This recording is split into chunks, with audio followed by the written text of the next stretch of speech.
টোটোগুলিকে registration fee এবং মাসিক 100 টাকা মকুব করুক। বিরোধী দলনেতার রাজ্য সরকারের কাছে দাবি এবং আবেদন। আপনারা দেখছেন বাংলার আওয়াজ। রাজ্য সরকার একটি বিজ্ঞপ্তি জারি করেছেন। একটা বিষয় হলো 8 লক্ষ কোটি টাকা ঋণ করা রাজ্য সরকার টোটোগুলিকে রেজিস্ট্রেশনের নামে টাকা তুলতে চায়।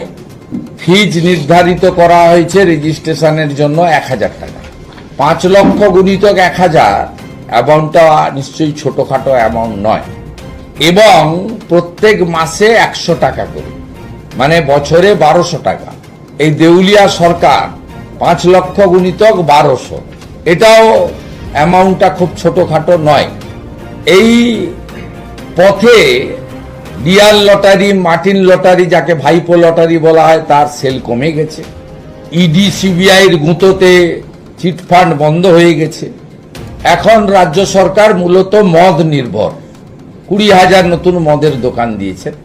সামনে নির্বাচন, নভেম্বর ডিসেম্বর মাসে আবার কিছু দান খয়রাতি করতে হবে, 100-200 টাকা ভাতা বাড়াতে হবে, খরচ আছে। তাই এই ধরনের একটা প্রক্রিয়া তারা চালু করেছেন, এবং মোটর ভেহিকেল অ্যাক্টে ই রিক্সা ছাড়া রেজিস্ট্রেশন হয় না। তাই কায়দা করে ই রিক্সা অবলিক টোটো লিখে দিয়েছেন, যাতে সবকেই 1000 টাকা চাঁদা তোলা হয়। আমি রেজিস্ট্রেশন নিয়ে বিজেপির পক্ষ থেকে আপত্তি করছি না। আমি বলবো, দয়ার সাগর মুখ্যমন্ত্রী কত চাই? 85, 90, 95, 1,10,000। খুশি তো?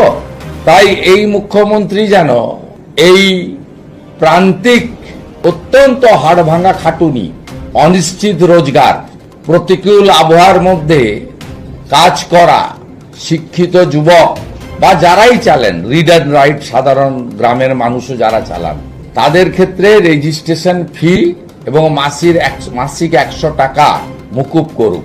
এটা বিরোধী দলনেতার রাজ্য সরকারের কাছে দাবি এবং আবেদন। ঘাটাল থেকে নকিবুল ইসলামের রিপোর্ট। আপনারা দেখছেন বাংলার আওয়াজ।